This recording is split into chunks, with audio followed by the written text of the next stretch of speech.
le cloud. Je vous laisse marquer OK, c'est peut-être pas nécessaire, mais c'est pour plus voir la mention. Donc, bonjour à tous. Voici notre rendez-vous cadeau avec Marie Le Guen, qui est une de nos partenaires de l'aventure, qui développe à côté de son métier premier de naturopathe. Marie, rapidement ton histoire. Tu étais juriste avec une spécialité dans les chevaux. Tu as suivi ton mari, donc tu n'as plus trouvé de travail dans les chevaux, mais tu as continué ton métier de juriste. Attention à vos micros, s'il vous plaît. Je vous laisse les éteindre.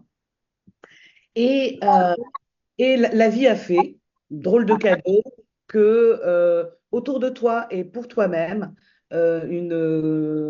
quelque chose d'assez grave au niveau, enfin maladie, un problème de santé, a fait que bah, tu as suivi les recommandations médicales classiques et puis que ça n'a pas été suffisant, voire les effets secondaires ont été délétères et tu t'es intéressé à ce sujet. C'est quand même pas possible que dans la nature, il n'y ait pas des bonnes solutions.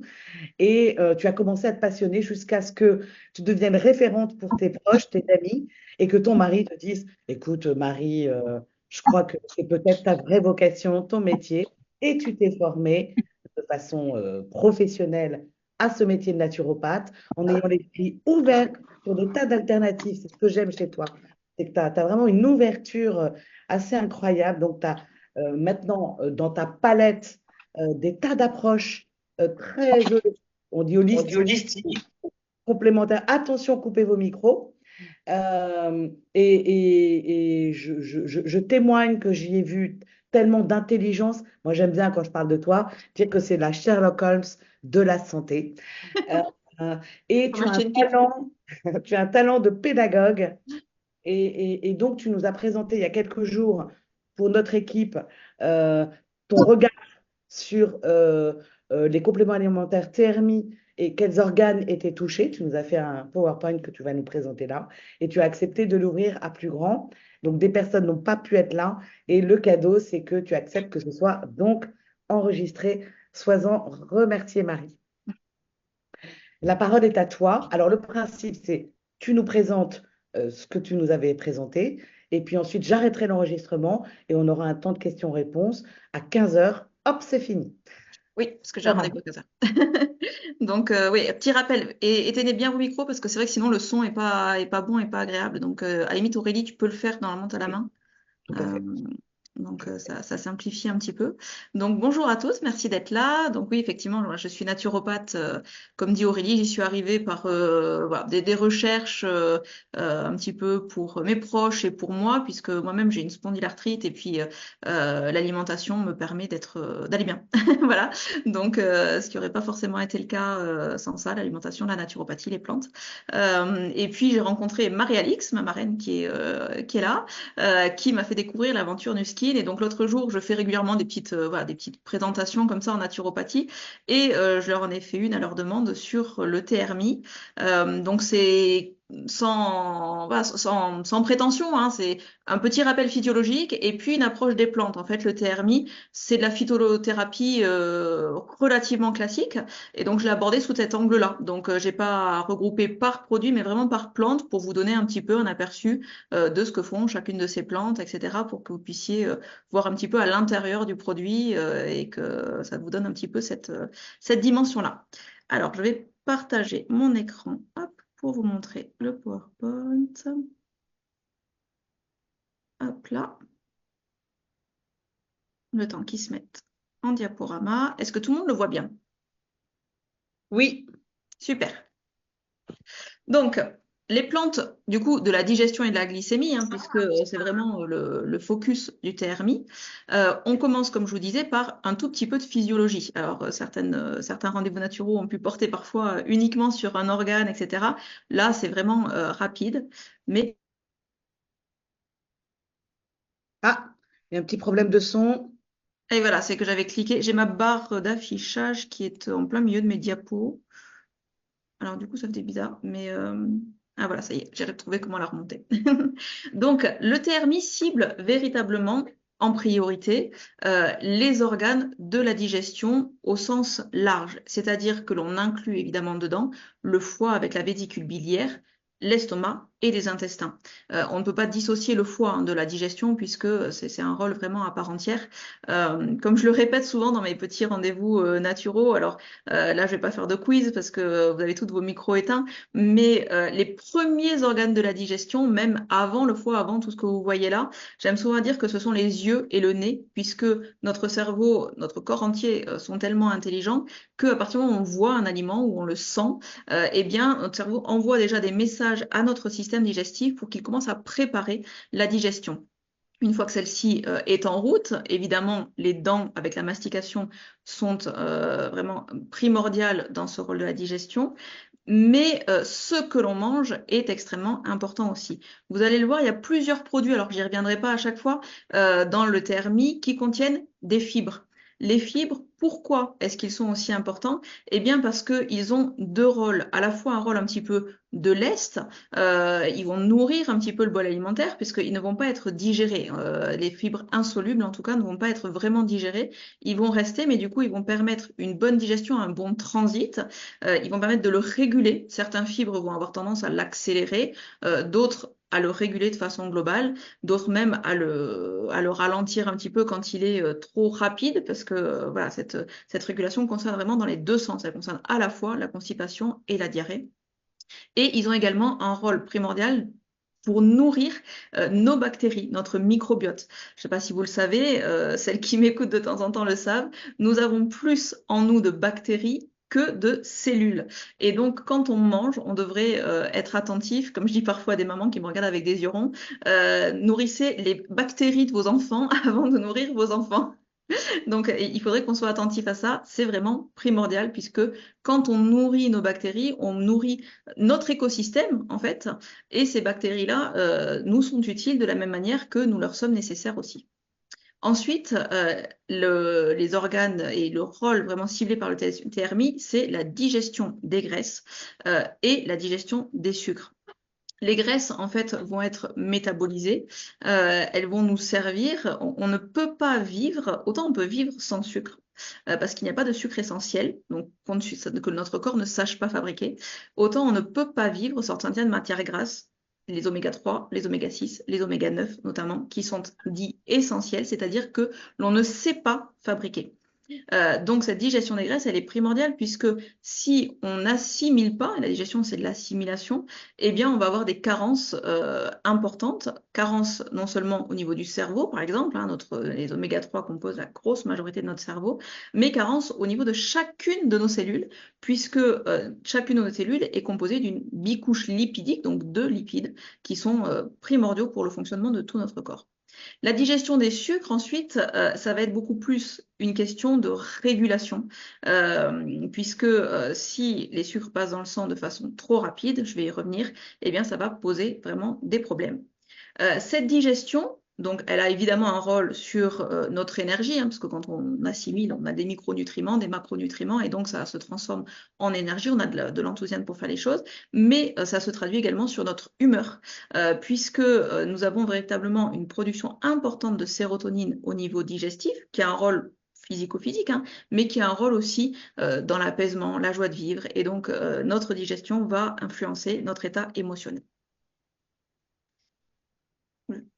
Ça bloque, voilà. Alors, je vous disais, la digestion de la glycémie, ça va être beaucoup plus une question de régulation. Pourquoi? Eh bien, il faut comprendre que l'augmentation du taux de sucre dans le sang, ce qu'on appelle la glycémie, le glucose dans le sang, est une urgence pour le corps. Quand le taux de sucre dans le sang augmente, il se passe c'est une image, évidemment, c'est très imparfait, hein, mais il se passe un petit peu ce qu'il se passerait si vous mettiez une clé, la clé de votre serrure, dans une casserole avec de l'eau et du sucre. Évidemment, le sucre va s'agglutiner autour de la serrure, vous allez laisser sécher, vous allez vouloir utiliser votre clé, ça sera impossible. Eh bien, nos protéines sont un petit peu comme des clés et elles circulent dans le sang pour aller à des endroits où elles vont avoir un rôle et dans ces endroits, elles doivent y rentrer un peu comme des serrures, comme dans des serrures. Et le sucre dans le sang va venir se glyquer on ne dit pas caraméliser dans le domaine de la santé, mais c'est un peu la même chose, se glyquer autour des protéines, les déformer. Et du coup, ces protéines que notre corps aura mis du temps à fabriquer, hein, un des premiers rôles de notre corps, c'est la fabrication de protéines pour toutes les fonctions vitales, eh bien, ça deviendra des déchets. Ce qui est glyqué, notre corps ne sait pas le réutiliser. Ce sont des déchets qu'il va falloir éliminer. Donc, pour pas qu'il se passe ça, le corps s'affole un petit peu, sans que vous le sentiez, mais envoie des messages au pancréas, vite, vite, vite, produit de l'insuline pour que le sucre sorte du sang, vienne se stocker dans les cellules. Dans les cellules, ce sucre, il est stocké sous forme de triglycérides, donc ça fait évidemment de la prise de poids, du stock de graisse. Et le pancréas va préférer produire un peu trop d'insuline parce qu'il faut que ce sucre descende, quitte à créer ensuite une baisse et une hypoglycémie. Qui dit hypoglycémie dit ensuite fringale, envie d'aller repiquer dans le pot de sucreries, de cochonneries, etc. Et du coup, ces variations de glycémie vont avoir vraiment un impact, vont être un stress pour l'organisme. Parfois, les gens me disent, je suis stressé, et je leur réponds de temps en temps que déjà, on pourrait agir sur le stress physique, sur le stress alimentaire, si on n'a pas la possibilité d'agir sur le stress qui vient parfois du travail, de choses sur lesquelles on n'a pas la main. Eh bien, déjà, on peut agir un petit peu là-dessus, et ça va apaiser également l'état émotionnel, l'esprit. Ensuite, il faut comprendre que le TRMI vient à une époque où on est de plus en plus conscient qu'on a une véritable épidémie, donc là on parle vraiment d'enjeux de santé publique, hein, de NASH. NASH, c'est l'acronyme de stéatose hépatique non alcoolique. C'est-à-dire que le foie va se remplir de mauvaise graisse et il va petit à petit même devenir fibreux, fibrosé. Et c'est le stade qui précède en fait la cirrhose. Donc vraiment, c'est quelque chose de grave. Alors après, ça me fait presque sourire parfois quand il y a des émissions où on entend des médecins dire ah mais la nage c'est terrible, il n'y a pas de traitement, il n'y a que l'hygiène de vie. Et moi c'est là que ça me fait sourire parce que bah oui mais c'est bien parce que du coup en traitant leur nage les gens vont se faire du bien de façon globale et effectivement il n'y a que l'hygiène de vie pour prévenir la dégradation et on peut tout à fait revenir en arrière hein, quand on a voilà, quand on commence à avoir on appelle ça aussi la maladie du foie gras. Eh bien, quand on commence à avoir le foie gras, on peut revenir en arrière. Par contre, il ne faut pas tomber à certains stades parce qu'au bout d'un certain stade, eh bien, le foie ne peut plus se régénérer. Donc, c'est vraiment, c'est pour ça que je parle vraiment d'enjeux de santé publique parce que c'est une réalité. On estime aujourd'hui qu'il y a un Français sur 5, voire on se demande si c'est pas un Français sur 4, qui serait en état de début de NASH. Et ce n'est pas dépendant, j'ai envie de dire, de l'apparence physique. Vous pouvez avoir des gens qui sont sveltes, qui ne vont pas forcément avoir de poids à perdre ou quoi, mais leur alimentation, leur hygiène de vie, leur sédentarité, un excès quand même de calories ou en tout cas un excès de variation de glycémie, tout simplement, on appelle ça la maladie de soda aussi. Donc, suffit à tomber dans cette maladie de la NASH. On va passer maintenant aux plantes à proprement parler, qui vont être du coup d'une grande aide pour à la fois la régulation de la glycémie et la prévention des problèmes au niveau du foie. Alors, vous avez dans le TRMI du konjac, où vous verrez dans les ingrédients, vous verrez parler de glucomanane. C'est du glucomanane extrait du konjac. Le glucomanane, je vous disais tout à l'heure le rôle des fibres, eh bien typiquement c'est ça. Les fibres vont réguler la digestion. Comme elles ne sont pas vraiment digérées, mais qu'elles captent en fait en quelque manière une partie du bol alimentaire, elles vont réduire l'absorption des graisses, puisque tout simplement elles vont garder accrochées à leurs fibres et ça va être entraîné dans le bol alimentaire et dans les selles et ça ne va pas être assimilé par l'organisme, donc on va réduire un petit peu la quantité de graisse qui passe dans le sang et ça va jouer évidemment sur le poids. Ça a un effet aussi sur la satiété, puisque les fibres prennent de la place, donc c'est là que c'est nécessaire et c'est là aussi qu'il y a une espèce de légende urbaine qui voudrait que les légumes ne calent pas. On entend presque tout le monde dire, mais moi, je mange des pâtes parce que sinon j'ai faim. Mais en fait, sincèrement, manger beaucoup de légumes, ça cale réellement. Voilà, certes, c'est bon pour la santé, ça ne fait pas prendre de poids, etc. Mais ça cale. Et le glucomanane en est l'exemple puisque ce sont ces fibres qui vont avoir ce côté satiété. Il faut savoir, je pense, on peut constater des ballonnements, des diarrhées, etc. Avec le glucomanane, selon votre alimentation antérieure, selon la tolérance de l'organisme à ces fibres-là. Et du coup, il ne faut pas hésiter à avoir une posologie progressive. Donc, une personne qui vous dirait, moi je prends ça, mais alors ça va pas du tout, j'ai des diarrhées, j'ai des ballonnements, je me sens pas bien. en rétrograde en fait. On réduit la posologie et puis jusqu'à ce qu'arrive à une posologie où ça va bien et on réaugmente progressivement. Donc là après, voilà, je peux pas donner vraiment de posologie exacte, c'est à voir selon les personnes, mais arriver à un stade, un niveau où ça va bien et puis ensuite on reste quelques jours sur le niveau où ça va bien et on réaugmente progressivement. Et normalement après ça se passe bien.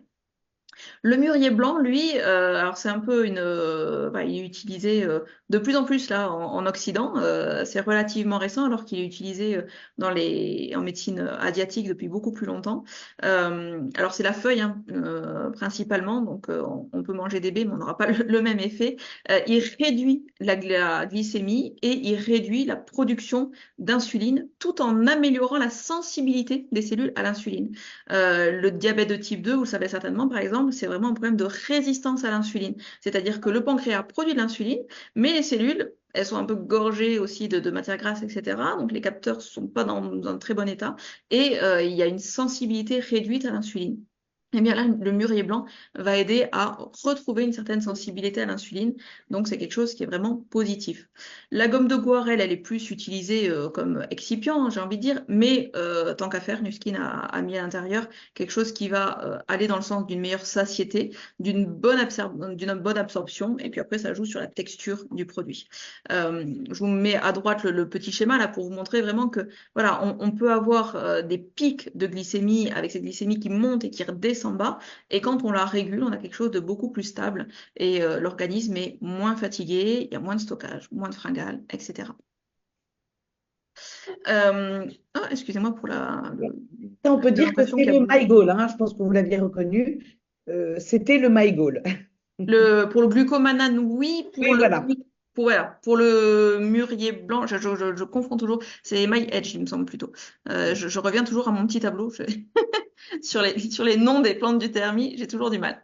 La caroube, excusez-moi pour le petit E qui est passé de l'autre côté au changement de truc, de présentation. Donc la caroube, c'est cet aliment que vous connaissez peut-être parce qu'on l'utilise parfois pour remplacer le chocolat dans des préparations, etc. On peut l'utiliser en cuisine. Elle va vraiment réguler le transit et l'absorption des glucides et des lipides grâce à ses fibres insolubles. Un petit peu comme le glucomanane tout à l'heure. On va en capter une partie et du coup on régule. Elle a aussi un rôle d'antioxydant et d'anti-inflammatoire. Antioxydant pour le LDL. Qu'est-ce que c'est le LDL? Vous l'avez, je pense, tous vu sur vos analyses. On parle parfois du bon et du mauvais cholestérol, le HDL ou le LDL. En fait, le cholestérol, c'est toujours le même, mais il est transporté par des protéines différentes. Une qui a une low density, une faible densité, et l'autre qui a une high density, donc LDL, HDL. Et le cholestérol qui pose un problème, c'est le cholestérol LDL qui s'oxyde et qui va venir potentiellement se déposer dans les artères, etc. Donc, empêcher l'oxydation du LDL, c'est vraiment répondre au problème de fond en fait du cholestérol et ne pas forcément attaquer voilà, sous l'angle on réduit à tout craint le cholestérol. Le cholestérol étant quelque chose de primordial pour notre organisme, c'est le précurseur de beaucoup de nos hormones. Or le système endocrinien est quelque chose d'à la fois extrêmement complexe et fascinant et on a besoin de nos hormones et donc d'un bon taux de cholestérol quand même. Le chrome, c'est un petit peu la petite exception, c'est pas une plante, mais il est utilisé aussi. Enfin, il y en aura une deuxième parce que j'ai pas présenté dans la présentation, qui seront les triglycérides à chaîne moyenne qui se retrouvent dans pas mal de produits là du TRMI. Donc le chrome, lui, il va améliorer l'affinité de l'insuline avec ses récepteurs. Je vous disais tout à l'heure, l'insuline, elle va ordonner en fait au sucre de venir dans les cellules. Pour ça, l'insuline vient dans les cellules et leur demande de capter. Eh bien, il va améliorer du coup la réception de l'insuline par les cellules et il va également agir sur deux hormones, une hormone qui est l'hormone des fringales, de la faim, c'est la gréline, et l'hormone de la satiété à l'inverse, qui est la leptine. Donc il réduit l'une, il augmente l'autre et du coup il nous permet comme ça de réguler notre appétit et d'avoir vraiment quelque chose de plus stable. J'en profite du coup maintenant dans le TRMI, vous avez à plusieurs moments vraiment des triglycérides à chaîne moyenne. On pourrait se demander qu'est-ce qui fiche là.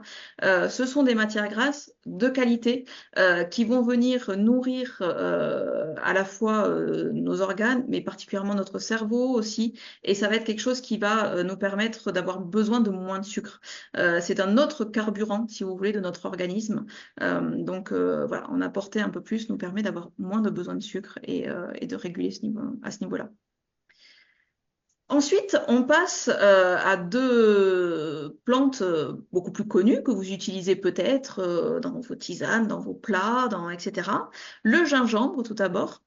Alors le gingembre, vous le sentez quand vous en prenez, hein, c'est un tonique général avec le froid qui revient. Enfin, je sais pas par chez vous, mais dans le sud de la France, le froid est retombé. Et bien quand on sent que voilà, le nez qui coule un petit peu, on a tendance à se refroidir, le gingembre il réchauffe.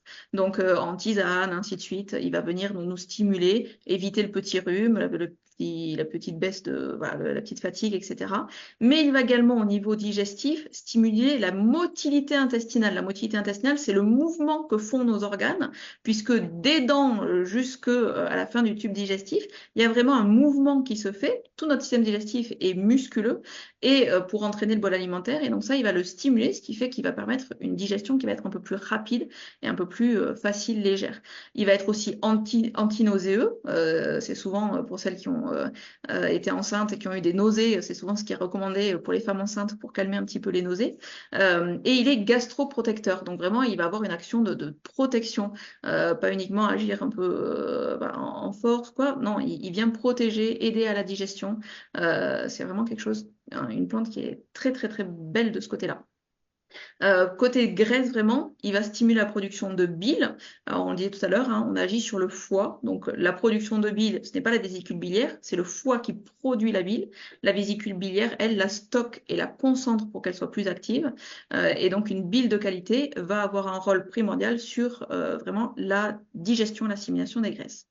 L'artichaut, lui, il est vraiment protecteur du système digestif, à la fois du foie, du système gastrique, et il va à la fois améliorer la production de la bile, mais également son évacuation. Donc, c'est ce qu'on appelle cholérétique et cholagogue. Il est aussi antioxydant et dépuratif, c'est-à-dire qu'il va nous aider à nous détoxifier. On a tous des toxines, que ce soit par notre métabolisme propre ou également par ce qu'on mange, par ce qu'on respire, etc. Et donc, il va nous aider à nous débarrasser véritablement de ces toxines qui peuvent de temps en temps surcharger un petit peu l'organisme. Nuskin a étudié vraiment la synergie des deux plantes sur le confort digestif et sur la satiété. Et en les mettant ensemble, ils ont vraiment de bons résultats sur ces deux angles-là. Alors, je ne sais plus quel est le nom de celui-là. Je les confonds toujours. Aurélie, peut-être que tu l'as. Oui, Ça doit être l'Inner New, non? pour moi, c'est l'Inergno. Ce que Il tu me me semble. racontes, c'est l'Inergno. C'est l'Inergno. Et toi, c'est Ensuite, où ça? De toute façon, je ensuite comprends. Ouais, ouais, ouais, ouais. Ça, c'est le riz. Tu vas parler du riz et demi et je le sens. Et c'est vrai qu'on le sent, on le sent. ouais, L'Inergno, quand on l'ouvre, on sent le gingembre. ouais. Et alors, celui-là, c'est un mélange de choses que l'on connaît et d'autres que l'on croit connaître. Le curcuma, je pense que vous le connaissez tous aussi. Peut-être que certains l'utilisent en rhizome. On peut l'utiliser en rhizome, en poudre, etc. N'hésitez pas, hein, même, enfin voilà, ça fait partie des aliments. Donc, même si vous prenez un complément au curcuma, ça vous empêche pas d'en utiliser aussi dans la cuisine. C'est pas un problème. Donc, lui, comme le gingembre, il stimule aussi l'organisme. Il agit également sur le cholestérol oxydé, le LDL, vous vous souvenez. Il augmente aussi la sécrétion de la bile et il calme les inflammations. Vous en avez peut-être entendu parler aussi du curcuma pour son côté même antidouleur, carrément. Comme il apaise vraiment les inflammations, c'est vraiment voilà, son prisme important. On peut l'utiliser même pour agir sur des douleurs articulaires, sur pas mal de douleurs, et parce qu'il va vraiment calmer en profondeur les inflammations.